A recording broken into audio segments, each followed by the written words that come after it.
Muito bom dia, amados irmãos. Nós hoje faremos uma pausa na nossa série em Êxodo, especificamente para nos relembrarmos desta tão maravilhosa data que é o aniversário da igreja aqui local no Silveiro. E é um dia de festa hoje. Ontem já o foi e tem sido ao longo dos últimos dias. São dias de festa que nós temos percorrido. Deixem-me perguntar-vos, quem é que hoje veio de carro para a igreja? Podem levantar as mãos. Só? O resto veio a pé? Ok? Eu vim de carro e estou perto. Mas eu vim de carro. Quem é que já usou o telemóvel hoje?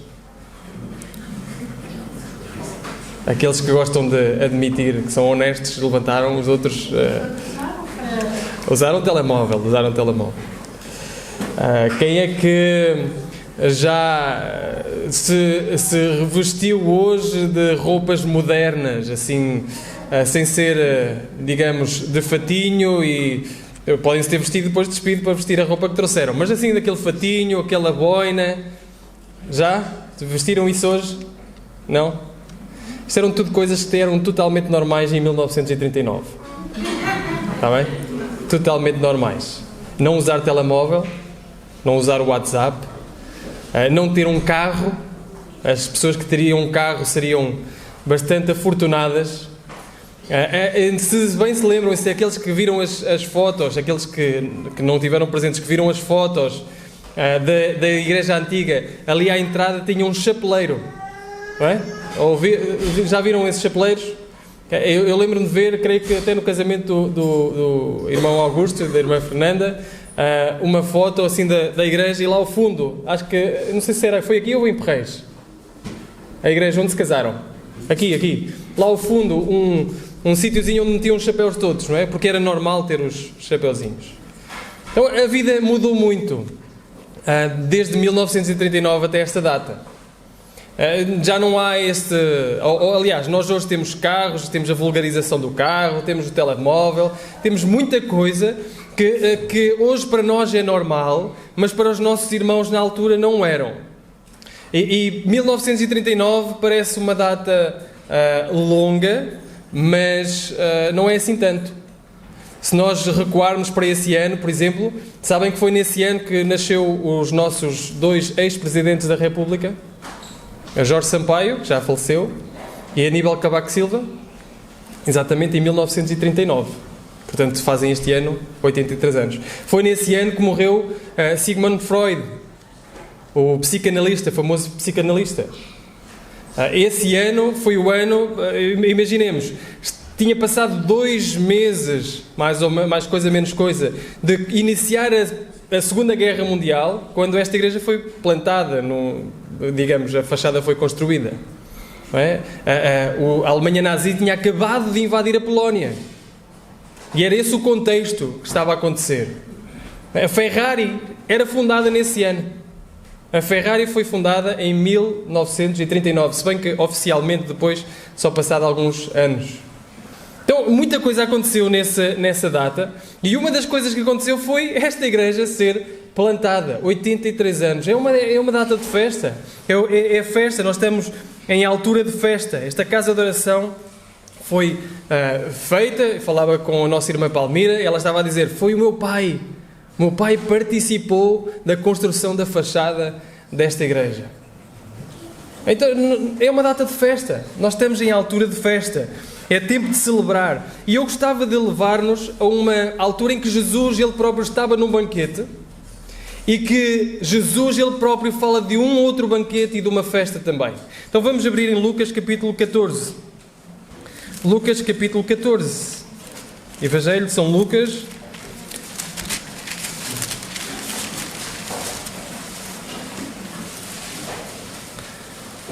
Capítulo 14.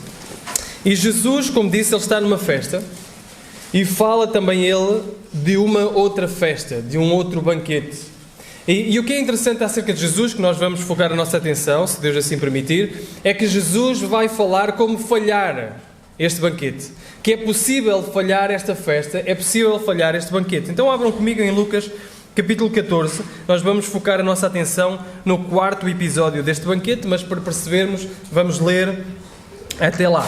Então, começa este capítulo 14 a falar-nos do primeiro acontecimento neste banquete. Diz: aconteceu num sábado que, entrando ele em casa de um dos principais dos fariseus para comer pão, eles o estavam a observar. Então Jesus vai a casa de um dos principais dos fariseus para comer. E, diz o versículo 2, que estava ali um homem dele, um certo homem hidrópico, com uma doença. E Jesus, tomando a palavra, falou aos doutores da lei e aos fariseus, dizendo: é lícito curar no sábado? Eles, porém, calaram-se, e tomando, curou, despediu, e disse-lhes: qual será de vós o que caindo-lhe num poço em dia de sábado, um jumento ou um boi, o não tire logo? E nada lhe podiam replicar sobre isso. Então este é o primeiro evento, a primeira coisa que acontece neste sábado, em particular, neste banquete, é que parece até que Jesus fez de propósito. Parece até que os fariseus fizeram de propósito, de colocar este homem hidrópico lá, até porque ele não está lá para comer. Notem, ele está lá, Jesus vê este homem, cura este homem, e o que é que o homem faz? Não fica para comer. Portanto, ele não foi convidado. Parece que foi lá colocado, plantado lá, para testar Jesus. Ele é curado e depois vai à sua vida, vai para casa. Diz o versículo 4 que curou e despediu e foi ele embora. E chegamos então ao segundo evento, ainda no mesmo banquete. Contou uma parábola, disse aos convidados uma parábola, reparando como escolhiam os primeiros assentos. Os fariseus que ali estavam, parece que havia uma luta. Na altura era normal haver o convidado, o anfitrião, aliás, convidava as pessoas, colocava-as por lugares. Dizia: aqui sentam-se vocês, ali sentam-se aqueles, por grau de importância. Parece que este fariseu não colocou as pessoas por grau de importância, então os fariseus começaram a degladiar-se para ver quem era o mais importante. Quem é que se sentava mais perto do anfitrião? E era sinal de importância. Então Jesus conta esta parábola: quando por alguém fores convidado às bodas, não te assentes no primeiro lugar, para que não aconteça que estejas convidado outro mais digno que tu. E vindo o que te convidou a ti, e ele te diga: dá lugar a este. Então com vergonha tenhas de tomar o derradeiro lugar. Mas quando fores convidado, vai e assenta-te no derradeiro lugar, para que quando vier o que te convidou e te diga: amigo, assenta-te mais para cima, então terás honra diante dos que estiverem contigo à mesa. Porquanto qualquer que a si mesmo se exalta será humilhado, e aquele que a si mesmo se humilha será exaltado. Jesus vê aquela luta e diz assim: para que é que vocês estão a lutar pelos melhores lugares? É melhor vocês, se forem convidados, sentarem-se num lugar mais humilde, e se o anfitrião for lá e vir que vocês estão sentados num lugar mais humilde do que ele esperava, vos trazer para a frente. Ele está a ensinar lições de humildade. Chegamos então ao terceiro evento neste banquete, no mesmo banquete. Diz o versículo 12: e dizia também ao que tinha convidado, Jesus vira-se para o anfitrião e disse: quando deres um jantar ou uma ceia, não chames os teus amigos, nem os teus irmãos, nem os teus parentes, nem vizinhos ricos, para que não suceda que também eles te tornem a convidar e te seja isso recompensado. E um bocadinho parece que estamos a falar de Natal, não é? Aquela obrigação social de dar presentes. Se me dão um presente, agora tenho que retribuir, não é? Não dês um presente a quem esperas que vais receber em troca. É isso que Jesus está a dizer. Mas quando fizeres convite, chama os pobres, chama os aleijados, chama os mancos, os cegos, e serás bem-aventurado, porque eles não têm com que te recompensar, mas recompensado serás na ressurreição dos justos. Este é o terceiro evento. E chegamos então ao quarto episódio deste banquete. Não é o último, aliás, ainda existirá um quinto, mas ao quarto onde nós vamos focar a nossa atenção. É uma parábola que Jesus conta. Então, lembrem-se, estamos neste ambiente de banquete. Já aconteceu isto até este banquete, até este episódio. Estamos neste ambiente de banquete e Jesus conta mais uma parábola. Diz assim, versículo 15. Vamos ler do versículo 15 até ao 24. E, ouvindo isso, um dos que estavam com ele à mesa, disse-lhe: bem-aventurado o que comer pão no reino de Deus. Porém ele lhe disse: um certo homem fez uma grande ceia e convidou a muitos. E à hora da ceia, mandou o seu servo dizer aos convidados: vinde, que já está tudo preparado. E todos, à uma, começaram a escusar-se. Disse-lhe o primeiro: comprei um campo, eu preciso de ir vê-lo. rogo-te que me hajas por escusado. E outro disse: comprei 5 jumentas de bois e vou experimentá-los. Rogo-te que me hajas por escusado. E outro disse: eu casei e portanto não posso ir. E voltando aquele servo, anunciou estas coisas ao seu senhor. Então o pai de família, indignado, disse ao seu servo: sai depressa pelas ruas e bairros da cidade. Traz aqui os pobres, os aleijados, os mancos e os cegos. E disse o servo: Senhor, feito está como mandastes, mas ainda há lugar. E disse o Senhor ao servo: sai pelos caminhos e atalhos, força-os a entrar, para que a minha casa se encha, porque eu vos digo que nenhum daqueles varões que foram convidados provará a minha ceia. Até aqui a palavra do Senhor. Vamos curvar as nossas cabeças e vamos orar. Ó Deus, nós te rogamos por sabedoria, por humildade diante da tua palavra, sabendo que és tu que podes fazer todas as coisas e não nós. Sabendo que é o teu Espírito que pode trabalhar, nós rogamos, Senhor, que tu venhas até nós e tu possas usar a tua palavra para ferir os nossos corações. Em nome de Jesus nós oramos. Amém.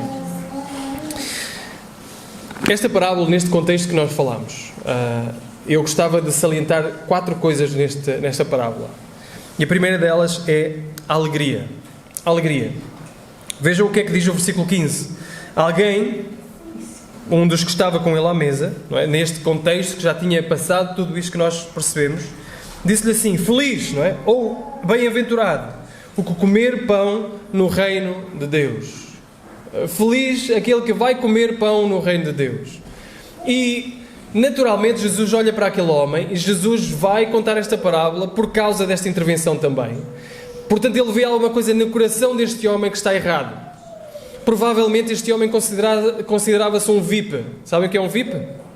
Sabem? Em inglês diz very important person. Uma pessoa muito importante. Considerava-se uma pessoa muito importante naquela festa. Ele e os outros. Afinal, aquilo era um banquete de fariseus. A nata da sociedade. Aqueles que conheciam mais a lei. Portanto, quem mais que os fariseus para terem lugar à mesa? Ele estava a falar provavelmente dele mesmo. Feliz é aquele que tem lugar à mesa. Eu próprio e os meus amigos. Então Jesus vai contar uma parábola acerca disso. E nós já lá iremos. Mas, antes de ver exatamente aquilo que Jesus diz, não é? Jesus vai dizer: olha, não presumas que tu vais lá estar. Cuidado, porque tu podes não lá estar. Mas antes de ver o que Jesus discorda com este homem, ou corrige este homem, é importante ver o que Jesus concorda com ele. A forma como Jesus concorda com ele. Ele diz: bem-aventurado o que comer pão no reino de Deus. E o que é que Jesus conta para ilustrar aquilo que é o reino dos céus? Diz ele no versículo 16: porém, ele lhe disse: um certo homem fez uma grande ceia, fez um banquete e convidou a muitos. Então a primeira coisa que Jesus parece concordar é que o homem tem razão. É uma ceia, é um banquete. Não é? Ele diz: bem-aventurado aquele que comer pão no reino de Deus. E Jesus diz assim: é isso mesmo, é verdade. Alguém vai comer pão no reino de Deus. Vai existir um banquete, vai existir uma festa. Jesus não tem problema em concordar que aquilo será um banquete. O reino de Deus será um banquete. E agora uma pergunta para vocês: o que é um banquete? Que ocasião é um banquete? Que ocasião é o estar à mesa? Uma ocasião feliz? Uma ocasião triste? Naturalmente, uma ocasião normalmente feliz. Pensem comigo: quando alguém está numa festa, quando alguém está num banquete, com cara fechada, com cara sisuda, com cara triste, com cara preocupada, com cara de poucos amigos, ninguém lhe chega ao pé dele e diz assim: estás com cara de festa. Pois não? Porque nós associamos que uma cara de festa é uma cara alegre. E ali não é lugar para aquela cara.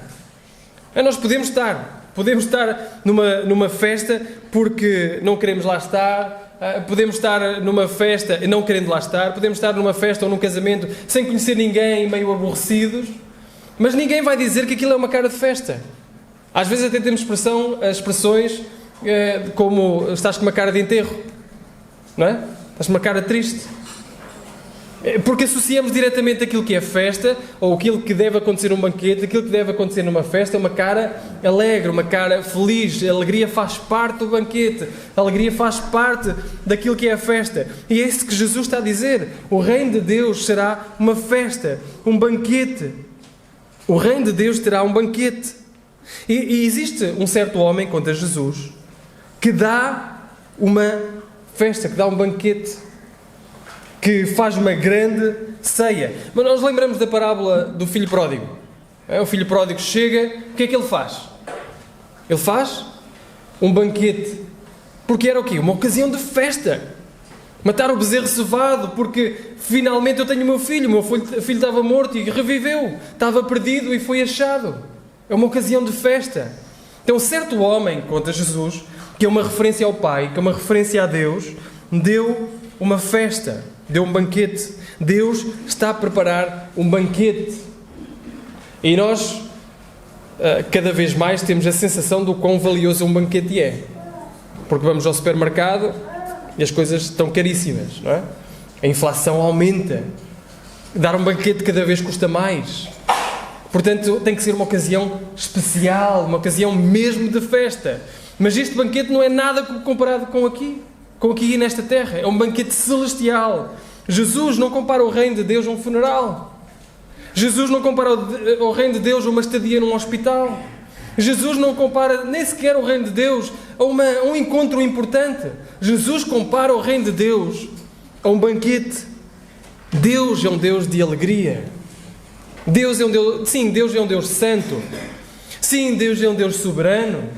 Sim, Deus é um Deus justo. Mas nunca nos esqueçamos que Deus é um Deus de alegria. É isso que Neemias diz. O que é que Neemias diz? Lá no capítulo 8, versículo 10. A alegria do Senhor é a nossa força. A alegria do Senhor é a nossa força. O nosso Deus é um Deus de alegria. Diz lá o salmista, ou aliás, diz o profeta Isaías: Tu multiplicaste este povo, Isaías 9:3. A alegria lhe aumentaste. Em ti, ou todos se alegrarão perante ti, como se alegram na ceifa, como exultam quando repartem os despojos. Ou Jesus diz lá em João capítulo 15: Tenho-vos dito isto para que a minha alegria permaneça em vós e a vossa alegria seja completa. Ou o que é que aqueles servos recebem e ouvem do seu Senhor quando aplicam bem os seus talentos, lá em Mateus capítulo 25? Bem está, bom e fiel servo, sobre o pouco foste fiel, sobre o muito te colocarei. O que é que diz a seguir? Entra no gozo, entra na alegria do teu Senhor. O reino de Deus é um reino de alegria. Aliás, o fruto do Espírito na nossa vida é alegria também. Mas o fruto do Espírito é amor, gozo ou alegria. Alegria faz parte daquilo que o fruto do Espírito faz em nós. E Paulo diz lá em Romanos 14 que o reino de Deus não é comida nem bebida, mas justiça, paz e alegria. Então o reino de Deus é uma ocasião de alegria. Existirá um banquete e esse banquete é um símbolo de alegria. Deus é um Deus de alegria, na sua natureza está a alegria caracteriza o reino e Deus já nos dá nesta vida, vidas que podem ser repletas de alegria. É isso que Paulo diz lá em Filipenses, por exemplo: regozijai-vos sempre no Senhor. E outra vez vos digo, regozijai-vos. O reino de Deus é um reino de alegria. É uma alegria que começa aqui e que nunca mais terminará. Nunca mais terminará. É isto que caracteriza o reino do Senhor, um reino de alegria. É um banquete, é uma celebração, é uma festa. Agora, não é uma alegria superficial, como aquela que nós estamos habituados a viver. É uma alegria profunda. Uma alegria que dá sentido à nossa alma. Uma alegria que se completa, que nos completa. Se nós virarmos, e convido-vos a abrirem Apocalipse capítulo 21, da Escritura, lá em Apocalipse capítulo 21, os primeiros 4 versículos, nos mostram que este é o tipo de alegria que nós temos em Deus. Uma alegria que satisfaz os desejos mais profundos da nossa alma, através de toda a eternidade. E diz assim, Apocalipse 21: E vi um novo céu e uma nova terra, porque já o primeiro céu e a primeira terra passaram, o mar já não existe. E eu, João, vi a santa cidade, a nova Jerusalém, que de Deus descia do céu, adereçada como uma esposa ataviada para o seu marido. E ouvi uma grande voz do céu que dizia: eis aqui o tabernáculo de Deus com os homens, pois com eles habitará. Eles serão o seu povo, e o mesmo Deus estará com eles e será o seu Deus. E Deus limpará dos teus olhos toda a lágrima. Não haverá mais morte, nem pranto, nem clamor, nem dor, porque já as primeiras coisas são passadas. Não haverá mais pranto, não haverá mais dor, não haverá mais tristeza. A nossa alegria no Senhor será profunda, de tal forma profunda, que toda a lágrima será enxugada. Não haverá mais luto, não haverá mais tristeza. E se passarmos para o capítulo 22, lemos os primeiros 5 versículos, mostrou-me o rio puro da água da vida, claro como o cristal que procedia do trono de Deus e do Cordeiro. No meio da sua praça e de outra banda do rio estava a árvore da vida, que produz 12 frutos, dando o seu fruto de mês em mês, e as folhas da árvore são para a saúde das nações. E ali nunca mais haverá maldição contra alguém. Nela estará o trono de Deus e do Cordeiro, e os seus servos o servirão. Verão o seu rosto, e na sua testa estará o seu nome. E ali não haverá mais noite, não necessitarão de lâmpada, nem de luz do sol, porque o Senhor Deus os alumia, e reinarão para todo o sempre. Este é o reino de Deus. Um reino de Deus onde não haverá mais dor, mais tristeza, porque o Senhor será o centro e iluminará tudo. Não haverá mais tristeza. Esta é uma imagem do reino de Deus consumado e cumprido. E é onde todo o crente coloca a sua esperança. Todo o crente coloca a sua esperança naquele reino do Senhor, que será um banquete cheio de alegria. Será uma festa, uma alegria que perdura, uma festa que nenhum de nós quererá falhar. E asseguro-vos, na presença de Deus, esta manhã, que nenhum de vocês quererá falhar esta festa. Nenhum de vocês quererá falhar este banquete. Este é o banquete celestial. Esta é a festa celestial que cada um de vocês quererá estar presente, aceitar este convite para estar presente. Jesus diz que um certo homem, referência ao Pai, fez esta grande ceia e convidou a muitos. O que nos faz levar à segunda verdade. Senhor, se vimos primeiro a alegria, agora vamos ver a idolatria. A idolatria. Este homem fez uma grande ceia, convidou a muitos, e era por hábito, não havia WhatsApp, nem havia essas maneiras de rapidamente mandar um convite. Portanto, o convite tinha que ser feito com alguma antecedência, e o que está aqui implícito nos costumes é que o anfitrião convidava as pessoas, e depois, que era para saber o número, e depois fazia a festa, preparava a festa e mandava o seu servo chamar as pessoas quando estivesse prontas. E é isso que acontece aqui. Um certo homem fez uma grande ceia e convidou a muitos. Convidou-os. E depois, quando estava pronto, à hora da ceia, mandou o seu servo dizer aos convidados: vinde, já está tudo preparado. Está tudo preparado para entrarem. Venham ao banquete, venham provar do banquete, venham ao reino. Sabe o que é que acontece no versículo 18 e 19? A todos, já uma, começaram a escusar-se. Disse-lhe o primeiro: comprei um campo, preciso de ir vê-lo. Rogo que me hajas por escusado. Outro disse: comprei 5 juntas de bois e vou experimentá-los. Rogo-te que me hajas por escusado. E outro disse: casei e, portanto, não posso ir. O que é que eles começaram a fazer? Um a um. Começaram a dar desculpas para não estarem no banquete. Um a um. Eu tenho um campo e agora preciso de ir ver o campo. Comprei bois e preciso de experimentá-los. Eu, afinal, casei e agora não posso ir. Começam a dar desculpas para estar lá. E o que é mais chocante não é que rejeitem o convite. Um convite, porque todos nós já estivemos no lugar de rejeitar convites. Às vezes a vida não se alinha com todos os eventos sociais que nos são propostos. Todos nós já rejeitámos algum convite para ir a uma festa ou para ir a um evento social qualquer, porque nós simplesmente não podíamos. E não é esse o problema. Esta passagem não está a dizer todo o convite que nos é feito, nós devemos aceitá-lo. Não é isso que está a ser dito. O que está a ser dito, o problema, não é rejeitarem um convite para ir à festa.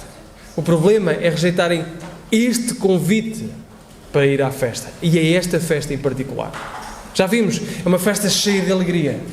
Uma festa que é o reino dos céus. E eles estavam logo a ver isso. Os fariseus começaram logo a perceber isso, porque afinal um deles tinha dito: bem-aventurado aquele que vai ao reino dos céus, come pão à mesa no reino dos céus. E então, Jesus conta esta parábola, eles já estão a associar a esse banquete. O problema é que eles arranjaram desculpas para não irem, ou para rejeitarem ir à festa. Estes homens dizem: não, obrigado, eu tenho coisas mais importantes para fazer. E as desculpas não vêm de simples inconvenientes.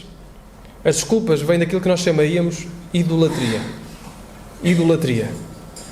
Um destes pensou que o campo era mais importante do que Deus. O outro pensou que as suas posses eram mais importantes do que Deus. E outro até pensou que o seu casamento era mais importante do que Deus. E sejamos claros, Deus não é contra o imobiliário. Deus não é contra o imobiliário. Deus não é contra as posses. Deus não é contra, de forma alguma, o casamento. Deus não é contra isso. O problema está claramente em tornar essas coisas mais valiosas do que o próprio Deus. E isso chama-se idolatria. Colocarmos algo acima de Deus, à frente de Deus, isso chama-se idolatria. Jesus está a colocar exatamente o dedo na ferida de todo o ser humano. De adorarmos as coisas criadas e não o Criador. Adorarmos aquilo que Deus nos dá e não adorar o Deus que dá as coisas. E nós podemos correr esse risco de uma forma muito fácil, muito recorrente. Jesus não está só a falar para os fariseus, Jesus está a falar para nós também, porque esta é a nossa vida. Colocarmos coisas à frente de Deus. A pergunta para nós hoje, nesta manhã, é: tu tens algum ídolo que te está a impedir de aceitares o convite? Diz à festa do Senhor e ao banquete do Senhor. Talvez seja melhor nós dividirmos a questão dos ídolos em duas coisas, duas categorias. A categoria das coisas pecaminosas e más e a categoria das coisas boas. A categoria das coisas pecaminosas nós conseguimos logo identificá-las, não é? São coisas que naturalmente nós identificamos como pecado e que nós colocamos à frente de Deus. Por exemplo, na bebida, não é? Alguém que coloque a bebida como um seu ídolo, anda recorrentemente bêbado. Ou alguém que coloque a pornografia como como um ídolo na sua vida, que coloca à frente de Deus. Ou alguém que coloca ira e deixa crescer amargura no seu próprio coração. E isso o impede de chegar mais perto de Deus. Então são coisas naturalmente pecaminosas que nós percebemos logo estão-nos a impedir de aceitar o convite de Deus. Mas existe uma outra categoria de coisas. São coisas boas. São boas dádivas de Deus. E estes homens exemplificam isso claramente. Não é? Mais uma vez, não existe nada contra de nós termos uma casa, ou nós termos propriedades, ou termos o que seja. Não existe nenhum problema com isso. Não existe nenhum problema em termos posses. Em termos um carro, em termos, no caso, animais, em termos outra posse de qualquer género. Não existe problema nenhum com isso. E naturalmente não existe problema nenhum em casar. Não existe problema nenhum em prezarmos o nosso casamento. O problema aqui é que tudo isso estava à frente de Deus e do convite de Deus. Por exemplo, quando nós colocamos Deus à frente, ou colocamos, aliás, as nossas casas à frente do próprio Deus, o tempo que lá dedicamos à frente do nosso próprio Deus, ou a valorização àquilo que temos e às posses que temos à frente do próprio Deus. Quando nós colocamos até o nosso esposa ou o nosso marido à frente do próprio Deus, isso é um problema. Quando colocamos o nosso trabalho à frente do próprio Deus, ou quando colocamos algum desporto que fazemos à frente do próprio Deus, ou quando colocamos os nossos estudos à frente do próprio Deus, e há coisas que nos impedem de adorar a Deus, há coisas que nos impedem, são coisas boas, não tem problema nenhum, mas nós valorizamos-las de tal forma que na hora de escolher, nós escolhemos essas coisas em vez de escolher a Deus. E são coisas boas, mas que se podem tornar ídolos na nossa vida. A pergunta é: nós temos algum ídolo desses na nossa vida? Jesus está-nos a fazer considerar se temos algum ídolo desses na nossa vida. O apóstolo Paulo diz que para ele o viver é Cristo e o morrer é lucro, não é? Para ele o viver é Cristo. Ou seja, tudo na sua vida alinhava-se com uma verdade e com uma pessoa, que era Jesus Cristo. E se nós tivéssemos que completar a mesma frase que Paulo completou, como é que nós completaríamos? Para mim o viver é... E agora? Como é que vamos completar esta frase? Para mim o viver é... Será uma posse determinada? Será o dinheiro que eu tenho no banco? Será alguma coisa boa que Deus me tem dado, mas eu tenho valorizado de tal forma que isso é o meu viver e Cristo é um acessório na minha vida? Para mim o viver é Cristo. Devemos procurar na nossa própria vida se existem ídolos no qual temos adorado e sacrificado no seu altar, em vez de adorar o próprio Criador. Então a segunda coisa que nós vemos é a idolatria nesta passagem. A terceira coisa é a severidade. Nos leva ao terceiro ponto. Este ponto da idolatria nos leva a este terceiro ponto, que é a severidade. Versículo 21. O que é que acontece quando ele ouve estas desculpas? Voltando aquele servo, anunciou estas coisas já ao seu senhor. Como é que o pai ficou? Como é que o senhor ficou quando ouviu estas coisas? Diz o versículo. Ficou indignado. O senhor, quando ouviu a rejeição ao seu convite, ficou indignado. E diz o último versículo 24. Porque eu vos digo que nenhum daqueles varões que foram convidados provará a minha ceia. O Senhor responde com severidade. O Senhor indigna-se e proclama que eles não irão mais provar daquele banquete, não irão mais provar daquela ceia. O Senhor tem direito a indignar-se connosco. Nós somos criatura de Deus, não somos somos criatura de Deus, não somos o Criador de Deus. Ele tem autoridade sobre a nossa vida. O Salmo 115:3 diz: mas o nosso Deus está nos céus e faz tudo o que lhe apraz.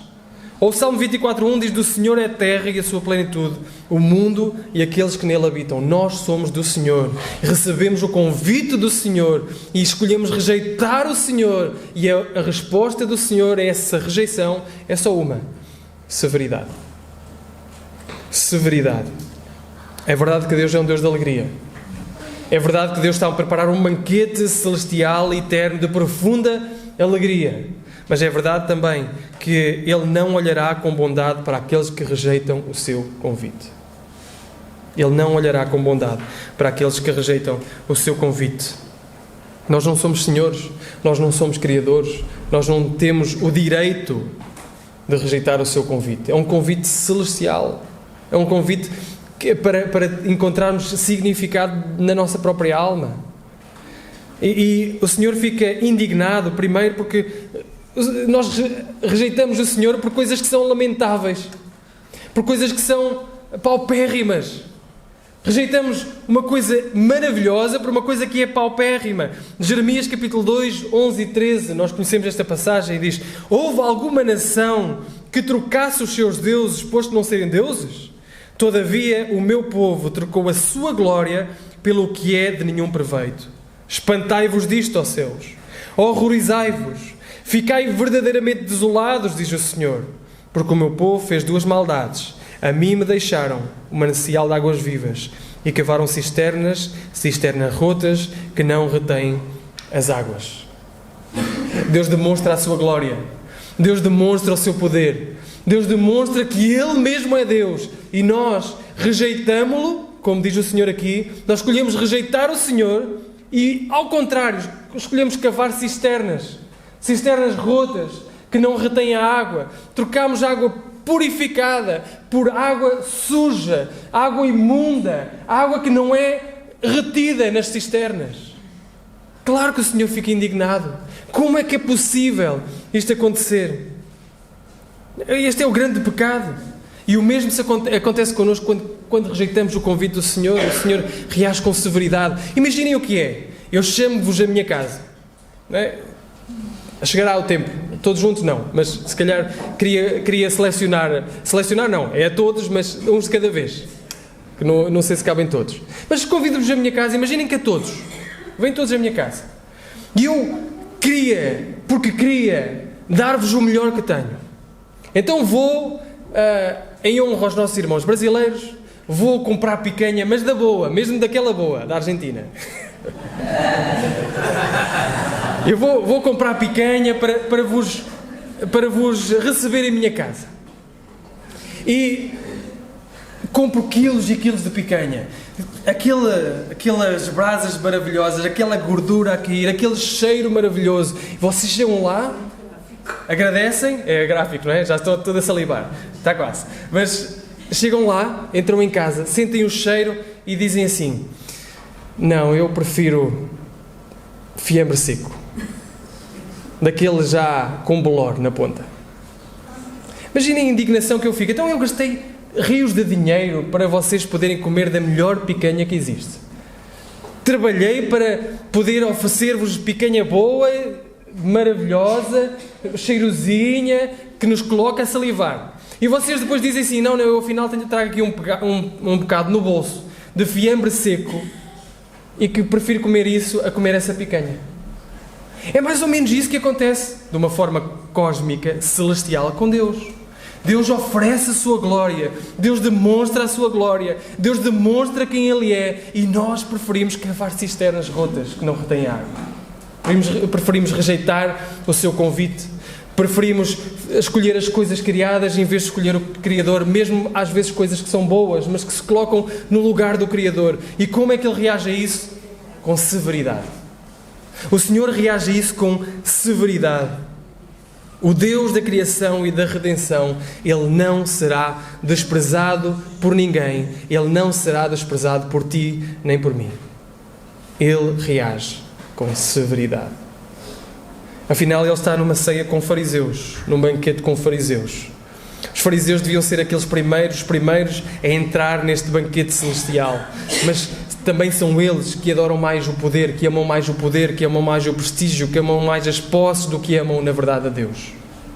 E é Ele que Ele está a falar. É eles que Ele está a falar, e a nós também. Todos aqueles que escolhemos amar a criação em vez de amar o Criador e não aceitamos o seu convite. O que nos leva para a quarta verdade nesta parábola: a alegria, a idolatria, a severidade e agora a misericórdia. Vejam o versículo 21 a 23. O que é que acontece a este senhor indignado?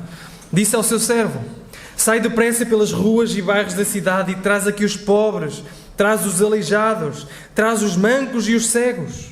E disse o servo: o Senhor, feito está como mandaste, e ainda há lugar. E disse o Senhor ao servo: sai pelos caminhos e atalhos, força-os a entrar para que a minha casa se encha. O nosso Deus é um Deus de misericórdia. Mesmo na sua severidade, Ele é misericordioso. E Ele está aqui, em primeiro lugar, a focar-se nos marginalizados. Estes não querem, estes pensam que são bons, estes pensam que são melhores do que aquilo ou que deveriam receber melhor do que aquilo que eu tenho para oferecer. Então eu vou oferecer àqueles que realmente vão apreciar a minha misericórdia. Vai pelos bairros da cidade e traz aqueles que são pobres, traz os aleijados, traz os mancos, traz os cegos, traz aqueles que são marginalizados. E este é um tema do Evangelho de Lucas.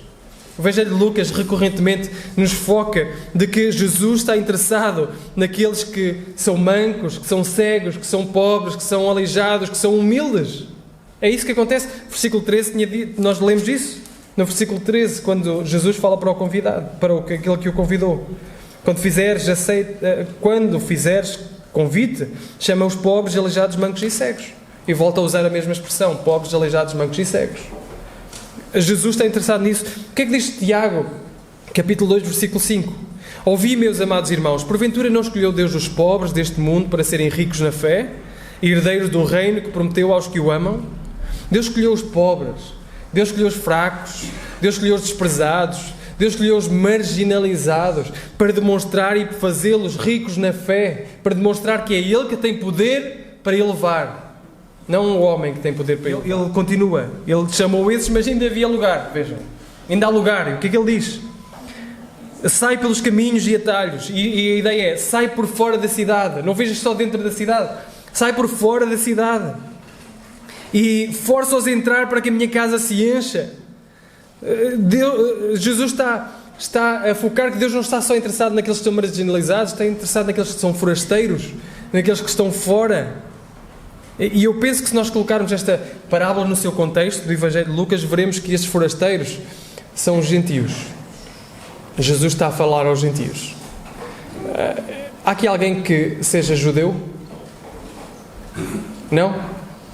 Portanto, estamos todos na outra categoria de gentios. Jesus está a falar sobre ti, da misericórdia que Ele derrama sobre ti.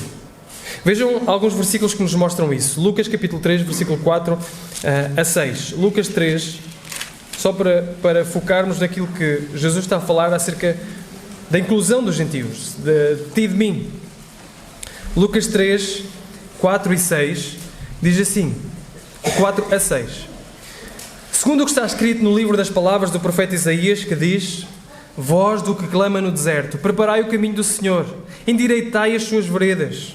Todo o vale se encherá e se abaixará todo o monteiro e o outeiro, e o tortuoso se endireitará e os caminhos cabrosos se aplanarão. E até aqui, Lucas está a citar o que os outros evangelistas já citaram, mas ele agora vai adicionar algo. E adiciona: e toda a carne verá a salvação de Deus. Toda a carne, toda a humanidade, incluindo os gentios. Se andarmos para Lucas 4, versículo 24 a 27, diz: e disse, em verdade vos digo que nenhum profeta é bem recebido na sua pátria. Em verdade vos digo que muitas viúvas existiam em Israel nos dias de Elias, quando o céu se cerrou por 3 anos e 6 meses. De sorte que em toda a terra houve grande fome, e a nenhuma delas foi enviado Elias, senão a Sarepta de Sidom, a uma mulher viúva, uma gentia, uma estrangeira. E versículo 27, e muitos leprosos havia em Israel no tempo do profeta Eliseu, e nenhum deles foi purificado, senão Naamã o Ciro, mais um gentio. E se andarmos para o capítulo 13, mesmo antes da nossa passagem, no versículo 22, diz: e percorria as cidades e aldeias, ensinando e caminhando para Jerusalém. E disse-lhe um: Senhor, são poucos os que se salvam? E ele lhe respondeu: porfiai por entrar pela porta estreita, porque eu vos digo que muitos procurarão entrar e não poderão. Quando o pai de família se levantar e cerrar a porta, e começardes a estar fora e a bater à porta, dizendo: Senhor, Senhor, abre-nos. E respondendo ele vos disser: não sei de onde vós sois. Então começareis a dizer: temos comido e bebido na tua presença, tu tens-nos ensinado nas nossas ruas. E ele vos responderá: digo-vos que não sei de onde vós sois. Apartai-vos de mim, vós todos os que praticam iniquidade. Ali haverá choro, ranger de dentes, quando vires Abraão, Isaque e a Jacó e todos os profetas no reino de Deus, e vós lançados fora. E vejam o que ele diz agora: e virão do Oriente e do Ocidente, do Norte e do Sul, assentar-se-ão à mesa do reino de Deus. Está a falar de quem? Desta mesa do reino de Deus que nós estamos a falar? Está a falar de gentios, de forasteiros. Está a falar de ti e de mim. Está a falar de nós. E a razão porque Jesus está a falar da inclusão de forasteiros, a razão porque Jesus está a falar da inclusão até destes marginalizados, é que quando o Senhor envia o seu servo pelos caminhos, pelos atalhos, pelos bairros da cidade e traz estes homens e mulheres, estes homens e mulheres são os únicos que podem chegar, sentar-se à mesa sem pensar que eles mesmos mereceram lá estar. Tu não mereces lá estar. Tu não mereces sentar-te à mesa do Cordeiro se não fosse a misericórdia do Senhor. Se não for a misericórdia do Senhor. Se não for a grande bondade do Senhor. Aqueles que são fracos apreciam a grande misericórdia do Senhor. E é isso que Jesus está a dizer. Jesus nos diz que esse Senhor mandou o seu servo. Aqueles que rejeitaram pensavam que eram melhores que tinham outras coisas para fazer. Esses que rejeitaram, esses não podem entrar. Mas aqueles que vêm são aqueles que reconhecem que neles não há nada de bom. Aqueles que têm lugar garantido, aqueles que pensavam que tinham lugar garantido, não têm lugar à mesa. Aqueles que pensavam que estavam fora, na verdade, vão estar dentro. Vão estar dentro. E Jesus está a humilhá-los. É isso que Jesus tem dito, não é? Jesus está a humilhá-los. Porque aquele que se humilha, o que é que diz? Será exaltado. E aquele que se exalta, será humilhado. E é exatamente isso que acontece. É exatamente isso que acontece. Mas vejam, e estamos a terminar. Vejam o que acontece. O que acontece agora é que o Senhor nos fala de que esta mesa estará cheia. No final, ele diz: e disse o Senhor: sai, porque ainda há lugar, e força os outros a entrar para que a minha casa se encha. Voltamos quase ao início. De que banquete ele está a falar? De que banquete Jesus está aqui a falar? Do banquete celestial.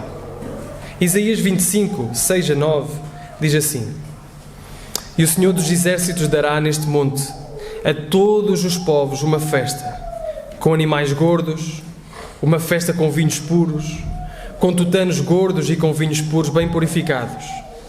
E destruirá neste monte a máscara do rosto com que todos os povos andam cobertos, e o véu com que todas as nações se escondem.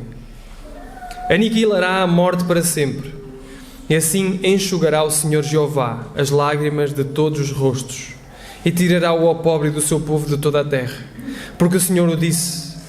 E naquele dia se dirá: eis que este é o nosso Deus, a quem aguardávamos, Ele nos salvará. Este é o Senhor a quem aguardávamos, na sua salvação exultaremos e nos alegremos.